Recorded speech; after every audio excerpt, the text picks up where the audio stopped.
ગુજસી ટોકનો કાયદો શું કામ? રાજુ સોલંકી પર શું કામ કાર્યવાહી કરવામાં આવી? શું સરકારે પ્રતિશોધની એટલે કે બદલાની ભાવનાથી આ કાર્યવાહી કરી?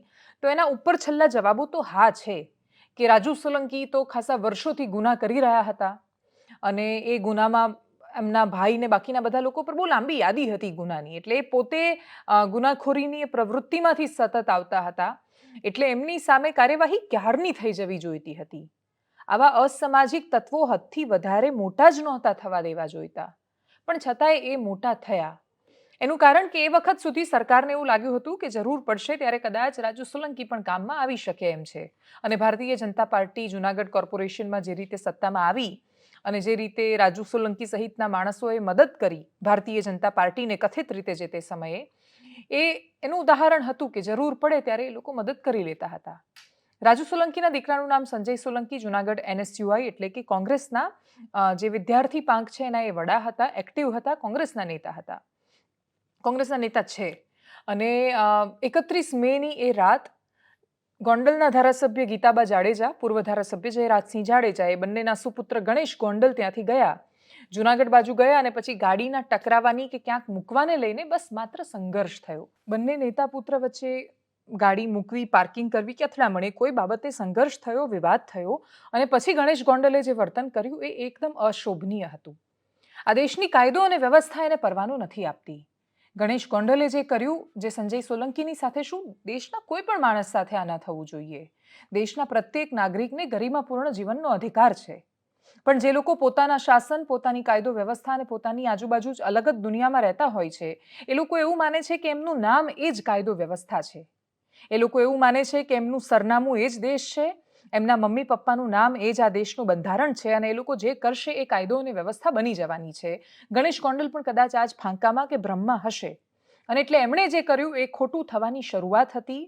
જુનાગઢથી આગળ જુનાગઢ રાજકોટની વચ્ચે, ગોંડલની વચ્ચે એક ટોલ નાકું આવે છે, ત્યાં ટેક્સ પણ ન ભર્યો. તમે વિચારો, તમે ગમે તેટલા અમીર હોવ, તમારી આટલી બધી ગાડીઓ છે, તમે માણસો રાખીને પેલો દંડો ઊંચો કરાવો છો, રિચાર્જ કરાવી દો ત્યાં ફાસ્ટેગનું, નીકળી જવાશે ત્યાં, પણ નહીં. ગુંડા દેખાવું પણ તો જરૂરી છે. અને એટલે ટોલ ટેક્સ પણ ન ભર્યો, એને ગોંધીને લઈ ગયા અને પછી ત્યાં જઈને માર્યા. અને પછી ગોંડલના લોકોએ કહ્યું કે અમારા ગણેશભાઈ તો બહુ સારા છે, અમને રક્ષણ આપે છે. જો તમારે કોઈ રાજકીય વ્યક્તિના રક્ષણની જરૂર પડે છે, તમારે જાતિ વિશેષના નેતાના રક્ષણની જરૂર પડે છે, તો તમારે સમજવાનું કે તમે એક કામ કરો, ભેગા થઈને એમને UPSC પાસ કરાવી દો, SP બનાવી દો, ત્યાં IPS બનીને આવશે ને પછી બધાનું રક્ષણ કરશે. આટલે સુધી જે થયું એ બધામાં જે થયું એ જયરાજસિંહના સુપુત્ર તરફથી ખોટું થઈ રહ્યું હતું. ત્યાં સુધી બધા સવાલો હતા. પણ એના પછી જે થયું એ એટલું જ, અને કદાચ એનાથી એ વિશેષ ખોટું હતું. કેમ કે રાજુ સોલંકીએ આખા મુદ્દાને રાજનૈતિક મુદ્દો બનાવ્યો, આખા મુદ્દાને જાતિગત મુદ્દો બનાવ્યો અને એટલા દ્વેષની સાથે સભા, સંમેલનો અને જે વાક્યો બોલાવવા માંડ્યા, એ આખી વાત ધડ માથા વગરની મૂળ મુદ્દો શું હતો અને તમે કઈ વાતને લઈને લડવા નીકળે, બધું જ વિખેરાઈ ગયું. રાજુ સોલંકી એક પછી એક સંમેલનો કરવા માંડ્યા. સંમેલનોમાં એમણે ધર્મ પરિવર્તન સુધીની વાત કરી દીધી અને એમની માંગ શું હતી? તો કે ભાઈ ગીતાબાનું ધારાસભ્ય પદ રદ કરો, જયરાજસિંહ જાડેજાને જેલમાં પૂરો, આ સહિતની એમણે માંગ શરૂ કરી. જ્યાં સુધી ન્યાયિક પ્રક્રિયાની વાત હતી, એ જુનાગઢની પોલીસ જ તો હતી કે જે ગણેશ ગોંડલને પકડીને ગઈ, દબાણ પછી પકડીને ગઈ. દબાણ ન કર્યું હોત કે રાજનૈતિક મુદ્દો ન બન્યો હોત તો કાર્યવાહી ન જ થતી.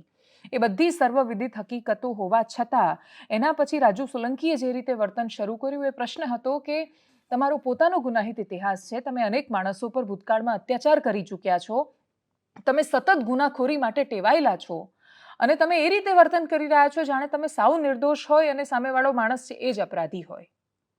અને બે જ્યારે પેલું ગુંડાઓમાં એક વોર, યુદ્ધ ચાલતું હોય એ પ્રકારની પરિસ્થિતિને જાતિ અને ધર્મનો મુદ્દો બનાવવામાં આવ્યો.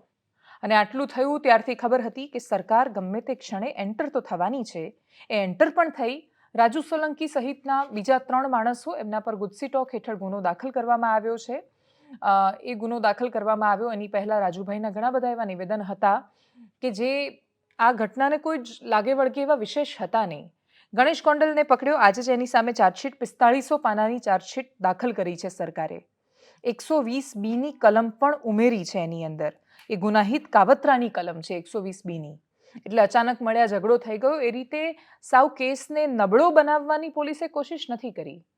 ગણેશ ગોંડલ પકડાય એની સામે કાર્યવાહી થાય ને એ જેલમાં રહે આટલા દિવસ, એ જ આ દેશના ન્યાયતંત્ર અને બંધારણની જીત છે. એ જ આ રાજ્યની કાયદો અને વ્યવસ્થાની જીત છે કે તમે એવું માની રહ્યા છો કે એક ક્ષેત્રમાં એમનો દમ છે, દબદબો છે અને જિંદગીમાં એ હટવાનો નથી. એ વ્યક્તિનો સુપુત્ર પણ જો ખોટું કરે છે તો એ જેલમાં જાય છે. પણ આખા વિષયને જાતિનો વિષય બનાવવામાં આવ્યો. આખી વાતને ધર્મના મુદ્દા સાથે જોડી દેવામાં આવી અને રાજુભાઈએ કહ્યું કે જો જયરાજસિંહને જેલમાં નહીં મોકલો અને ગીતાબાનું ધારાસભ્ય પદ નહીં જાય તો હું રફીક બની જઈશ. આમાં મુસલમાન ક્યાંથી આવ્યા વચ્ચેથી? અને મુસલમાન બની જઈશ એટલે આ પ્રકારની દમદાટીનો મતલબ શું બનતો હતો? સરકારે જે કાર્યવાહી કરી એ બહુ જ અપેક્ષિત હતી. ગુજસીટોકનો ગુનો દાખલ કરવામાં આવ્યો છે. ગુજસીટોકનો મતલબ જ્યારે ઓર્ગેનાઇઝડ ક્રાઇમ થતા હોય અથવા ટેરરિઝમને લગતી એટલે કે આતંકવાદને લગતી કોઈ પણ પ્રવૃત્તિઓ ચાલતી હોય ત્યારે એવા સંજોગોમાં ગુજસીટોકનો કાયદો કલમ દાખલ કરવામાં આવે છે.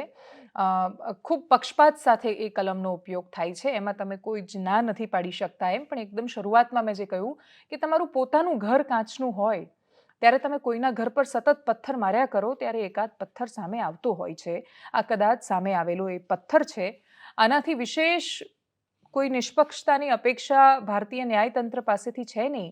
ગણેશ ગોંડલને જેલમાં પૂર્યો અને હવે સામે રાજુ સોલંકી સહિતના લોકોને ફિટ કર્યા છે. જે પ્રતિક્રિયાઓ સામે આવી, આના પહેલા જે વિવાદાસ્પદ નિવેદનો સંમેલનોમાંથી સામે આવ્યા, જેનાથી એ પાયો બંધાયો કે અત્યાર સુધી રાજુ સોલંકી કામે આવતા હતા એટલા માટે ગુજસીટોક દાખલ નથી થઈ. બાકીના જેટલા પણ ગુનેગારો એવું વિચારીને ગુનાખોરીમાં સપડાયેલા છે એમને એવું લાગે છે કે જરૂર પડશે ત્યાં સુધી સરકાર આપણે સરસ મદદ કરવાની છે. તમે યાદ રાખજો, એ સરકાર હોય છે, પોલીસ હોય છે. સતત અને હંમેશા ગુંડાઓની એમને જરૂર નથી હોતી. અને એટલે જ ગુંડાખોરીના બાના બંધ કરો. જો ગુંડા છો તો તમારી સામે કાર્યવાહી થવાની છે. રાજુ સોલંકી સામે જે કાર્યવાહી થઈ એ એકદમ અપેક્ષિત છે. સાંભળીએ સામે આવેલી પ્રતિક્રિયા. હું ધર્મ પરિવર્તનનું ફોર્મ લેવા આવ્યો છું. મેં કીધું હતું કે સોલંકી પરિવાર, પરમાર પરિવાર, ચાવડા પરિવાર અને અનેક લોકો જે મારી જોડાયેલા છે એ તમામ લોકો અમે ધર્મ અંગીકાર કરવાના છીએ. ત્યારે આ ગુજરાતમાં છેલ્લા 25 વર્ષથી ભારતીય જનતા પાર્ટીની સરકાર હોય ત્યારે એસી અને એસટી સમાજ ઉપર અત્યાચાર થતા હોય અને અમે અમારી પેટા જાતિમાં જયારે અમને પૂછવામાં આવે કે તમારી પેટા જાતિ શું છે ત્યારે અમે હિન્દુ લખતા હોય. આ હિન્દુ ધર્મથી કંટાળી અને હું ઇસ્લામ ધર્મ અંગીકાર કરું છું. વાર દલિત સમાજ ઉપર, એસટી સમાજ ઉપર અત્યાચાર થાય છે. ઉનાકાંડને આજે 8 વર્ષ પૂરા થવા આવ્યા છે તો હજી ઉનાકાંડના પીડિતોને ન્યાય મળ્યો નથી. જુનાગઢ શહેર અને જુનાગઢ જિલ્લા વિસ્તારમાં અસામાજિક પ્રવૃત્તિઓ કરી વારંવાર ગુનો આચરતી પ્રદીપ ખાડિયાની જે સંગઠિત ટોળકી છે તેના વિરુદ્ધ જુનાગઢ ક્રાઇમ બ્રાન્ચ દ્વારા એ ડિવિઝન પોલીસ સ્ટેશનમાં ગુજસીટોક એક્ટ 2015 કલમ મુજબ ગુનો દાખલ કરવામાં આવેલો છે. જે આ ગુનામાં કુલ 5 આરોપીઓ સંડોવાયેલા છે. જે આ આરોપીઓ ગુનાહિત ઇતિહાસ ધરાવે છે અને પોતે સંગઠિત ટોળકી બનાવી અને પોતાની આવી ગુનાહિત પ્રવૃત્તિઓ સતત શરૂ રાખેલી છે.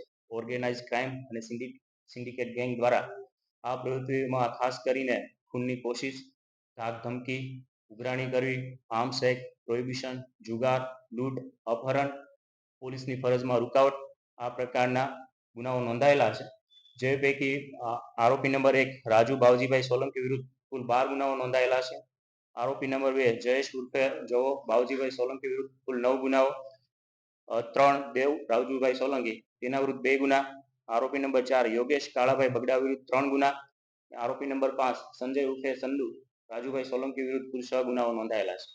આ જે ગુનાહિત ટોળકી છે તે એક જ પરિવારના સભ્યો હોય. જે પૈકી રાજુભાઈ સોલંકી, તેના બે પુત્રો દેવ અને સંજય સોલંકી, તેનો ભાઈ જયેશ ઉર્ફે જોવો સોલંકી અને તેનો જે ભાણિયો છે યોગેશ બગડા.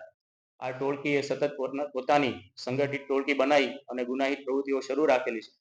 તેમના વિરુદ્ધ ગુજસીટોક મુજબ ગુનો દાખલ કરવામાં આવેલો છે. આરોપી નંબર 2 હાલ 307ના ગુનામાં જ્યુડિશિયલ કસ્ટડીમાં છે. આ સિવાયના અન્ય 4 આરોપીઓને રાઉન્ડ અપ કરવામાં આવેલા છે. આરોપીઓને આ બાબતે તપાસે માંગરોળ ડીવાયએસપી ખોડિયાર સાહેબના તરફ કરવામાં આવેલી છે.